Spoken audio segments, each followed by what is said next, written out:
Today I have a quick card share with you along with a very short tutorial on making the shaker element, which I know many of you already know how to and probably have experience with, but I'll just share the way I do mine because I saw one recently that was a tad bit different and I really like the way that it turned out using her technique.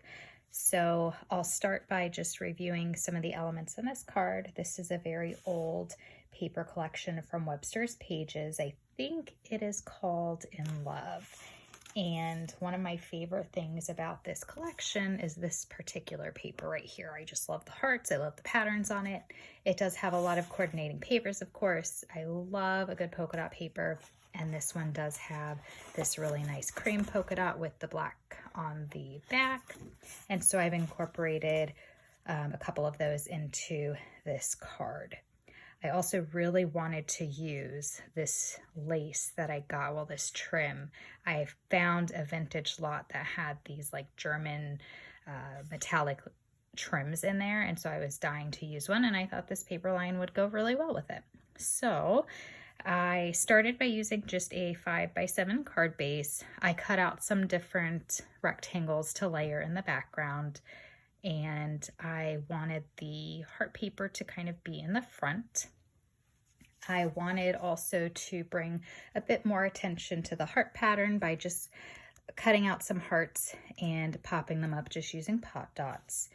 I originally was not too thrilled with the exact patterns. Like one of the mustard ones was right here and I just didn't want to pop up the mustard one.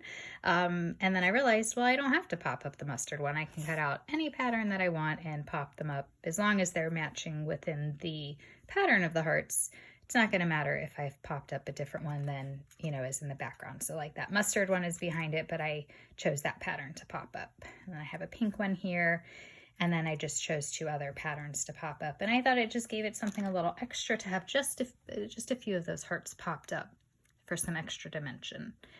I added the little shaker in the back, and it's a flatter kind of shaker card. And inside it does have some glitter glass and a couple of sequins. And one of the things that I've started doing, which I picked up this tip from someone else, and it may be a totally old tip, but everything is kind of new to me right now since I've been out of the crafting world for like 5 or 6 years. But she glued sequins, just a few sequins on the outside of her shaker element, and then just a few of, and basically anything she used inside the shaker, she glued a few of them out on the front. That way, even if all of the shaker pieces fell, you still had little teeny elements everywhere, which I thought was really clever, and I had not thought to do that before. So I used that in this one, and I'm going to go ahead and show you quickly how I made that. And I love that lace. Well, this is a vintage lace in the background, and then that metallic trim is just so pretty. And I made this card for someone who really likes gold and shimmer, so I thought she would really like those together. All right, so I'm going to go ahead and show you how I made the shaker element. And again, I'm sure you already know how to do this, so feel free to skip this part. But I used, for this particular shaker, I used the diamond dies, which I don't even know if you can get these anymore. I know that you can get these types of dies, though, from many different companies. I just saw a bunch of recollection ones when I was at Michael's, and I know there are several online sites that have just so many different ones, but I only have 2 that are like this in my collection right now. And so I used this one. And to do this simple shaker, you're going to need 2. So this is the size I wanted the shaker element to be. And I need the next size down. And the reason why is because I want to cut out a border that's going to hide any of the glue or the foam or whatever I use to actually keep the shaker elements inside this paper. So I do have I went ahead and bought a Big Shot. I wasn't sure what to buy because I gave away my die cut machine that I had forever, and it was just a tiny one. It was that green one. I can't remember the name now. Cuttlebug, is that what it is? So I gave that one away a long time ago. And so I had nothing to cut dies with, and so I just went ahead and bought the one that they had at Michael's, which is a big shot, and it works really well.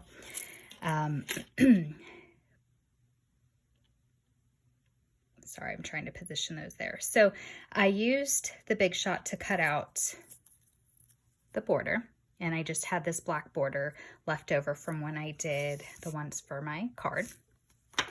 And then I used the larger die to cut out the background paper, which I have just like a purpley sky here. I found this at Michael's, and I just grabbed that stack because it was really cute. I love those colors. Really, it was just for that one paper. I love a good starry sky paper, so I got it for that, but I really like this background.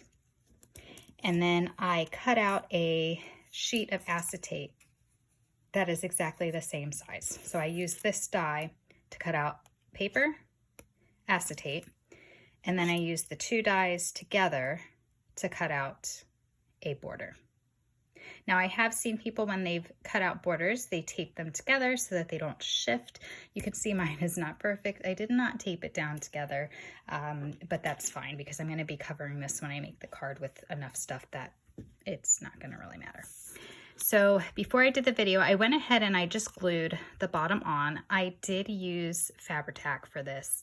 On this card, I used the tape. Let me find it. You guys all know what it is. This kind of double-sided tape, but it was a little bit of a pain with this particular shape. I kept having to tear little tiny pieces to make sure I had the whole border. So I just used the Fabri-Tac for this one, and I left a little bit open because this is where I'm going to add some of my shaker elements. Because this is going to be a flatter shaker piece, because it is a card, I don't want it too bulky. I am just going to use a little bit. Sorry, I lost my train of thought there. I'm just going to use a little bit of glitter or sequins in there. So for this, I'm not really sure what I'm going to do for the card yet, but I imagine it's going to be silver tones with the purples and blues. So I'm going to go ahead and add, I'm just going to open up that shaker there. Well, I'm going to open up the paper and the acetate. It's not really a shaker yet. But I'm going to pour in just a little bit of the silver sequins. And again, I don't want too many because I don't want this to be too bulky. I want it to be a flatter shaker. Okay? And then I'm going to pour in some of the larger sequins.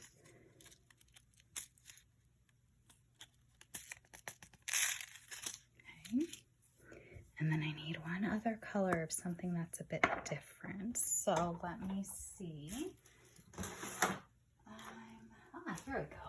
I'm going to use, no, this is like a red. I thought it was black. Yeah, that's a pretty color though. I think it used to be black, and I think that something has happened over the past 7 years to change it. Let me see what else I have. I have a little bit of blue. Okay, so I have a little bit of blue glitter. I'll use some of that, just a teeny bit. I don't really want too much color because I don't know what I'm going to do yet with the card.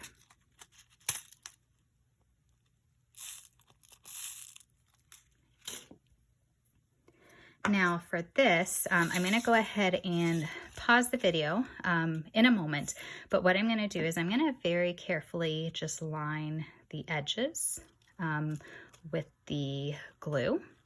I'm going to press it closed and let it dry for probably about a minute or so. I really only let this dry for about a minute, and then I'm going to go ahead and come back and show you the rest. So I have the edges of the shaker dried together now, and it's only been about a minute and a half, so you know, I would probably give it a little bit more time if it wasn't for the video, but it's for the sake of the video, they're fine. So I'm going to go ahead and put some glue on the back of this, which is going to just be the outer frame. So I'm going to flip that over. Again, I'm using Fabri-Tac. It's a glue that I always used to use by, what is this, by Beacon. And I normally just get it when I'm at Michael's or another craft store.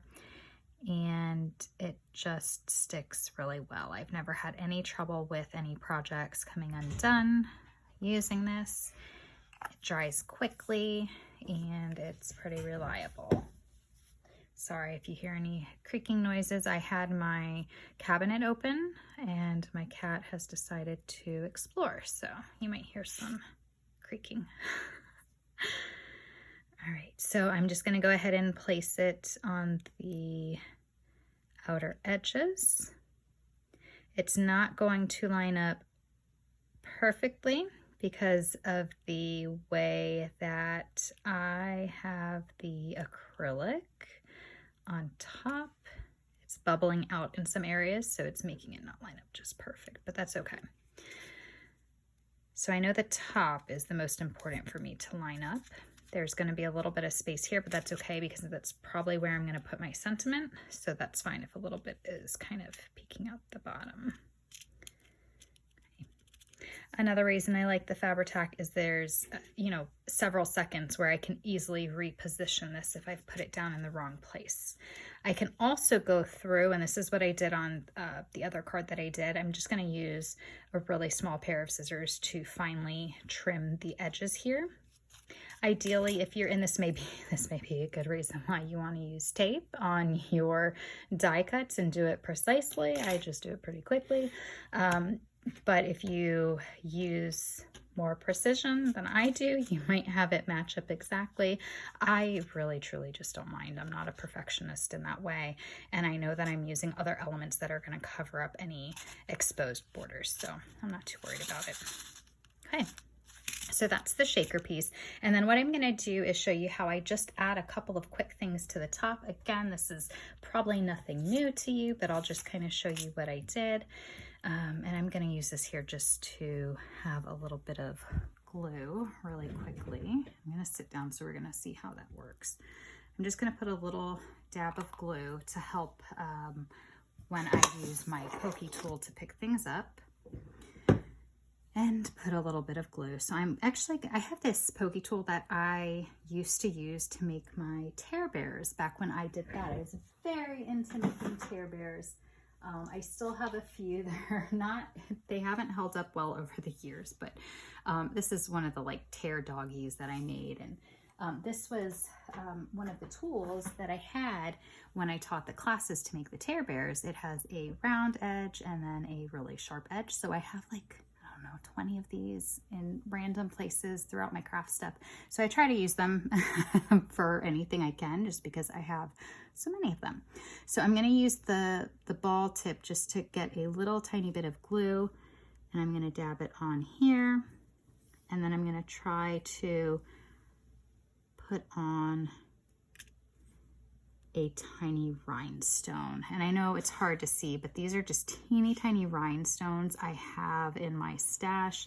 Randomly, I tried to order some rhinestone trim one day, and I happened to get like this whole bag of these rhinestones. And just like a huge bag of, I don't even know if you can, you probably can't see them. There we go. Just like a huge bag of rhinestones. So I've had them forever, and when I can incorporate them into projects, I do. There's no sticky back on them or anything, so I just have to add a little bit of glue.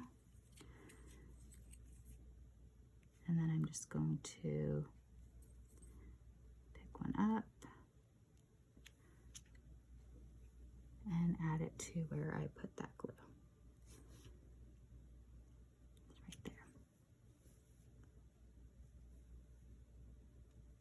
So I'm just trying to add glue in a few places. And again, the reason I do this is I want a bit of glitter everywhere on this shaker card. I mean, that's my favorite part of the shaker card, is that you can add those glitzy elements just to make your card pop. And depending on the position of the card, sometimes the little shaker elements fall into a corner or they fall to one side. And so this way you're ensured that you're going to get a teeny bit of sparkle in all of the areas if you add some of these elements to the outside. So I'm going to do the same with just a few of the sequins, and those I can just pick up and put on there. And I'm just trying to spread them out to random places. There's no particular method or precision behind this, just what looks good. And if you've ever watched my videos in the past, you know that's kind of what I do. Sometimes there's a reason for what I do, but usually it's just whatever looks good or feels right in that moment. And, you know, the whole reason I craft, the whole reason I want to craft is because it's fun, it's a creative outlet, and I enjoy making cards for people. And yeah, I'm not really worried about precision. So there is the shaker card. I didn't add too many things to the outside. I just added enough so that if everything does fall to one side, I'm at least ensured that there's a bit of sparkle everywhere. And then whatever I'm going to use for my sentiment, I can go ahead and place here, or if I'm not using a sentiment, whatever I want, it's ready to go. I wanted to give a quick note about the shakers. Again, I know most of you watching this may not need this info, but if you happen to be newer to this or coming back to crafting and not as familiar with the shakers, when you use something like this with straight edges, it's going to be a lot easier to use a tape to seal the edges or foam. This double-sided foam is just one from Michaels. I'm sure there are better options out there. But if you use the foam, it gives you more rise than just that line of glue, and you can add more stuff and you probably get a bit more movement. You can see mine, I didn't let it dry completely, so I got a few of my, you know, elements are kind of sticking to where that glue is, which is fine, I don't mind. But you'll get a little more movement and a little more leeway in the items you're able to place in there if you give a bit of dimension between your layers, and it's much easier to do that when you have straight lines. Of course, you can always cut tiny pieces and, you know, you can make it work. But yeah, so I'll go ahead and stop there. Thank you so much for watching, and I appreciate you taking the time to watch the video and like it, leave a comment, check the description box below. I'll leave the name of the paper that I used, as well as a link to the lace items that I've used on this card.